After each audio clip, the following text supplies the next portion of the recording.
What's up, pals and gals of the YouTube world? It's your boy, the Wolfgamer25, and we are back once again for another riveting episode of Figure Friday.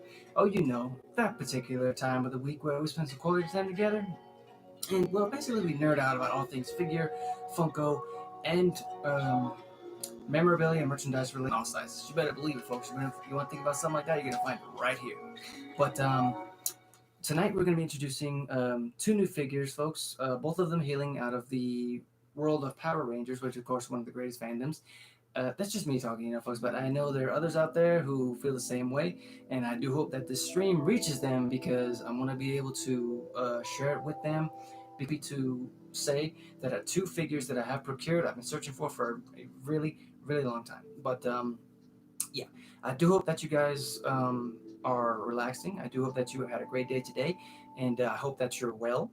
Um, I do apologize, folks, because I'm gonna have to kind of hurry through this episode because I haven't really eaten yet, and that's not to say don't worry about me. I do hope that you're all well. I'm gonna do my best, folks, because as you know, you are awesome, and I appreciate every single one of you. But don't worry. Uh, as you know, we here at the Wolfpack, I want to be able to say that we all look out for each other because, hey, that's what a Wolfpack does. They look out for one another. That's why the packs are so strong. And I'm happy to say that this pack is very strong, and I appreciate it. I appreciate you. But as you can tell, yeah, it is true. I did shave the golden locks, but in doing so, I ain't gonna lie. I feel lighter. It feels I can feel the breeze just right over my head. I ain't gonna lie. But yeah, but please help yourself if you haven't already. Please do a boy a favor if you haven't eaten. Please go grab yourself something to eat, something to snack on, a drink if you also want to. No need to worry, folks. I do have something to drink, so please don't be upset. Don't be upset.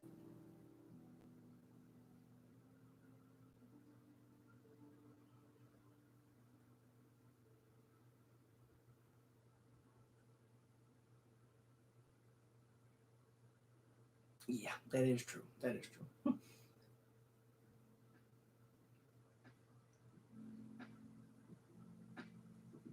Yes. Yes. Okay.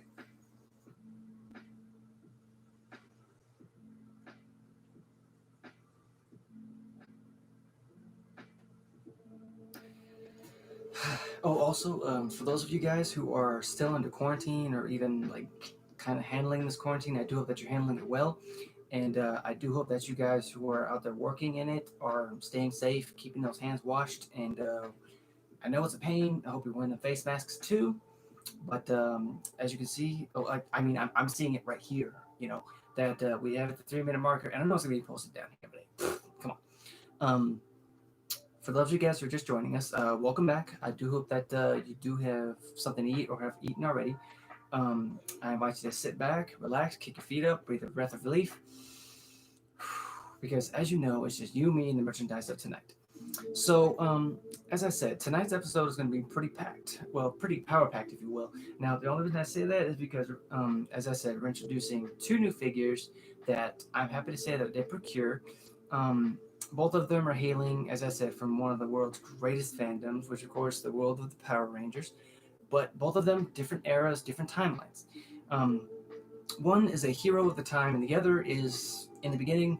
Um, she was a new dangerous threat, if you will. But in the end, she's from an alternate timeline. But in the end, she turned into an ally, and as you know, valuable asset. But yeah, we can introduce each figure and who they are, where they came from, and what they do best, right? So first up, I got kind of I got a little bit too excited because one of them that I kind of just stumbled upon, I I I kind of took the extra mile and already kind of took him out of the box. I do hope that you guys will forgive me for that. Um, but yeah, we'll go ahead and take a walk into the world of heroes as we introduce the Red Warrior of Time. Now, this particular Power Ranger actually, in his time, he was just a normal guy until like in the future, the year 3000 to be exact, which of course is what this Power Ranger era is based off of. He actually assumed the role and he actually took over after the original of this particular Power Ranger had actually fallen in battle against the main antagonist. And it's the fact that in order for him to receive his powers, the original four of the Ranger Squadron had actually, of the particular Power Rangers, was actually on the hunt for said antagonist who had actually traveled from the year 3000 back in time to the year 2001 to try to take over the world at an early age. Now, I do hope that you guys will help me welcome him. I'll bring up the box, because I do apologize, folks, but we'll talk about this particular person and who he is, where he comes from, and how I know him and how Camden know him. But ladies and gentlemen, please help me give a big Wolfpack welcome to Wesley Collins, aka the Red Time Force Ranger. It's empty. Oh, just kidding. He's right here. Relax, folks. He's right here. See, came out of nowhere too. But that's right, folks. The Red Time Force badass and second leader of the Time Force team.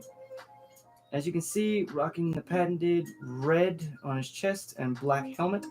A little history about him is the fact, yes, I said second leader, and that part basically is because he's next to be discussed. Being the fact that I'm sorry, I'm just taken by this figure. This team of time police, if you will, they're chasing a criminal who actually, as I said, travels back into the year 2001. Now, his aim was to basically take over the world before the Time Force team had even existed, and it's the fact that, but at the same time, he arrived in the year 2001. The Ranger Squad was actually right behind him. Unfortunately, the vessel that they rode in on had actually exploded, and that was due to damage and impact. Now, being said that, they were stuck in the year 2001, but one thing they were doing best was trying to locate the villain, and in doing so, they did. However, there was a small hiccup of a problem. It's the fact that they did have morphers, but they could not unlock their morphing abilities because as each morpher was tailored to the specific Ranger DNA code, it's the fact that they needed all 5 morphers and all 5 DNA codes in order to unlock the potential and power that was hiding inside. Unfortunately for them, they didn't have that said power. However, one fateful day during a battle with the Cyclobots which of course basically the Putty Patrol of the antagonist, which of course his name is Rancic, there was one fateful day. My apologies. Where a stranger had actually rolled in on a motorcycle and decided to get into the battle, and in doing so, he had actually saved the Pink Ranger of this era. However, there was one fateful moment where he wanted to roll up and meet her, and when he had actually taken off his helmet, ironically, here's the twist, he actually looked just like the Ranger and the original leader who had fallen in battle. And of course, in doing so, ultimately, they came together and they trusted him enough to give him access to the red chronomorpher, and in doing so, that unlocked all the other chronomorphers, and in doing so, they were able to morph and, of course, bring power, and, of course, to the battle. But before I go any further, I would very much like to bring up some accessories. Of course, the Chrono Blaster, which of course is called that. Standard blaster power, very powerful, able to knock out Cyclobots in a few blasts.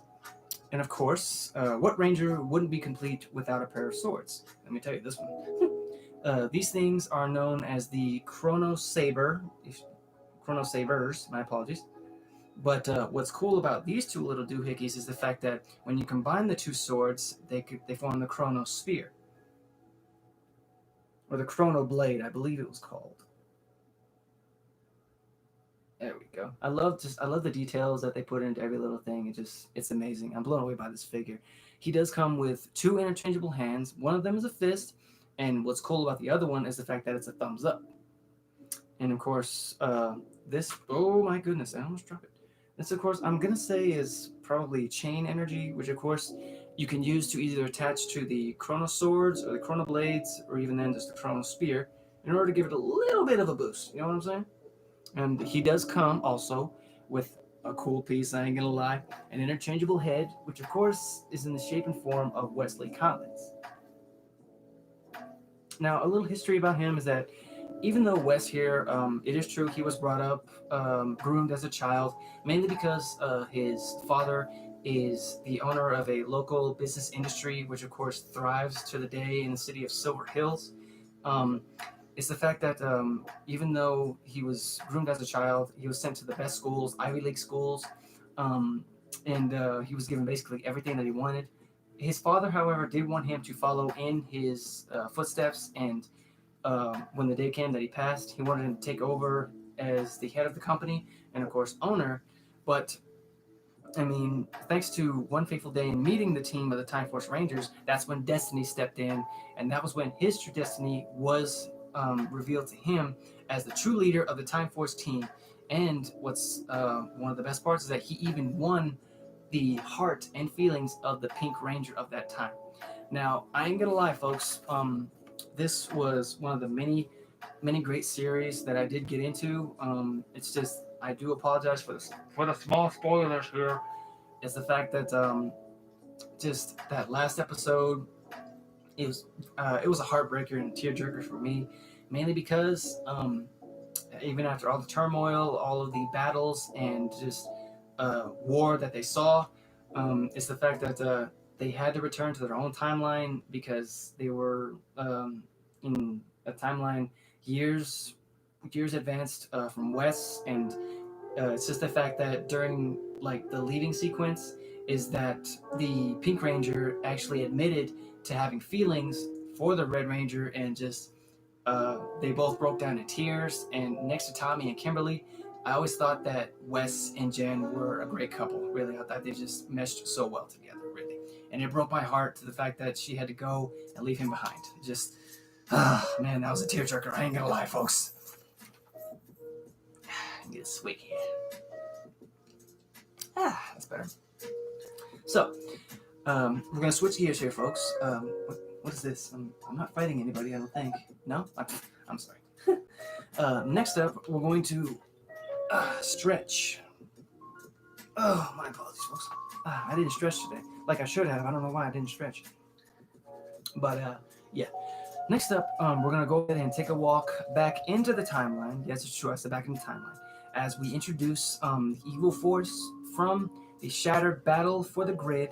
However, as I said in the beginning, this particular individual was evil, but soon she had seen what was going on and what needed to be done, and that gave her the motivation to break free and awake. Now, this particular version of whom I speak, as I said, was an evil in the beginning, but that was only due to the fact that she was being under mind control, folks. So please, she comes out of the world known as the Coinless, and that's just another technical term for Lord Draken's timeline. I know you guys remember Lord Draken. Basically the evil version of the White and Green Ranger mixed together. Now, she did fight alongside her fellow Rangers to the very end because she was part of the Resistance, and of course that included, Jason, Trini, Billy, Zach, and it's just the battle that they had gone into. It was on a massive scale, mainly because they were dealing with the forces of both Rita Repulsa and Lord Draken at the same time, and it's just during that battle it was nasty because it was during those times when she saw um, like the deaths of her rangers, her ranger friends that included mainly Billy and then Jason and another in particular individual.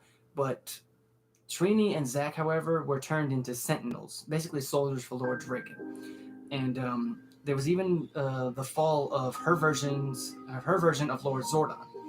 But ladies and gents, please help me give a big Wolfpack welcome to Kimberly and Hart, aka the Ranger Slayer. That's right, folks. Yes, it's true. The Bow of Darkness badass from the Shattered Grid. Here we go. Now, as I said, yes, it's true. Kimberly was a survivor who actually began the resistance against Lord Draken, along with the help of, are you ready for this? Bulk. That's right, folks. The bully who she met in the beginning of her time. Okay. Oh, wow. Oh, wait, what fell? Oh, it's the book. Oh, I don't need that. Let me just get her out of there. I do apologize for the noise, folks. I'm sorry. Oh, that's cool. Woo, come on out of there, Kim. Let me get a look at you. Let me just slap that back on you real quick. Here she is, folks. Don't worry, she's not pointing at you because she follows you a threat. There we go. But as I said, folks, despite her fighting spirit and inner fire, she is in the end captured and, as I said, put under mind control by Lord Draken. Now, here's the ironic part.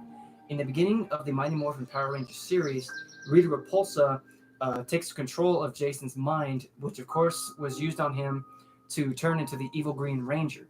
Now, that same mind control was actually used on Kim here, and in doing so, that that helps create the Ranger Slayer, which of course was born with this new and just destructive power.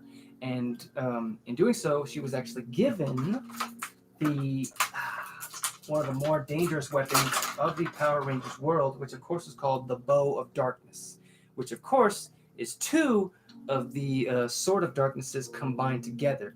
And in doing so, it gave her a truly devastating power and became one of the more deadly weapons of the timeline of the Power Rangers. But this story does come with a good bright beginning or bright side. But I want to show you guys some accessories. As you know, the arrow, of course, the arrow of darkness. Just this stuff is amazing. That is beautiful. I love it. She does come with many accessories, which of course the dark version of the Power Ranger Blaster, which of course is in all black, which is that's actually very cool. I think it adds to her character, adds to her costume, and all of that. And I thought this was an equally cooler accessory that she's got on. 3 arrows. It's a tri-arrow attack that she uses, of course, to take down many of her enemies. That included some of her Ranger brothers and sisters, but that was only because when she was under the mind control of Lord Draken. He does come with 2 other accessories. The other, of course, is a fist, and of course, this, however. But another cool thing that I just discovered about her is the fact that her cape is removable. Let me give you guys a look at her real quick. Just without the cape, you know? Even then, she looks awesome without it, like for real. But a little bit more history here. This is the aftermath. However, shortly after the defeat of Lord Draken during the Black Dragon arc of the Mighty Morphin Power Rangers, it was when he was actually dragged back into the present day and was actually captured by a group known as Promethean. I didn't get a chance to read too much on Promethean, but I do know that they're a force who was able to contain Lord Draken, and that is a big plus, honestly. And thus leaving the timeline of Lord Draken in a revolt. That, of course, included such names as Goldar and Scorpina. Even they were going through turmoil, and even they went rogue on him. It's just this under the revolt, as the Coinless had actually made huge strides in rebuilding the city in the timeline, and thus, even though she was once ruled by the villain side, and I ain't gonna lie, she did pretty horrible things, folks. I ain't gonna lie, many unspeakable things. It's just the fact that she was able to break the spell using her inner fire and desire. And even is the fact that she was returned home as a hero, but of course she contemplated many things. It's only due to the fact that she had post-traumatic stress disorder from being under Lord Draken's control. But that's not to say, thanks to even though thanks to the brainwashing that he did to her, she was under his control. However, is the fact that the tale of the Ranger Slayer, I ain't gonna lie, folks, I do apologize for the spoilers of tonight. I do hope that you'll forgive me for that. And one more thing, as I was saying, it's just the fact that the tale of the Ranger Slayer is one of, yes, turmoil, heartbreak, destruction, chaos, and all of that. But at the same time, it's also a story of redemption, because in doing so, she was able to find out the truth and discover all that was happening. And to me, I feel like that speaks a lot for her character, because in the end, she does still find out she is human. And the fact that she was able to bring so much, glory back to herself, even though after everything that she done, and that to me is an amazing story. But as I said, I do apologize for the spoilers of tonight. I'm gonna go ahead and cut the stream short right there. I do appreciate those of you guys who came to see me. I do apologize, for the mishaps of my internet. I'm trying to work on it, folks. As you know, I'm working on it every day. But please feel free to hit the follow button when it appears right there. And as you know, I did just upload a fresh gameplay video, which you'll see here. And feel free to sample this video also. I do hope that you enjoyed tonight. And until next time, guys, stay safe, stay awesome, stay weird, stay yourselves. What else? Lávase las manos, por favor. And I do hope that you guys enjoyed. Until next time, stay safe, stay awesome, stay weird, stay yourselves, huh? Peace.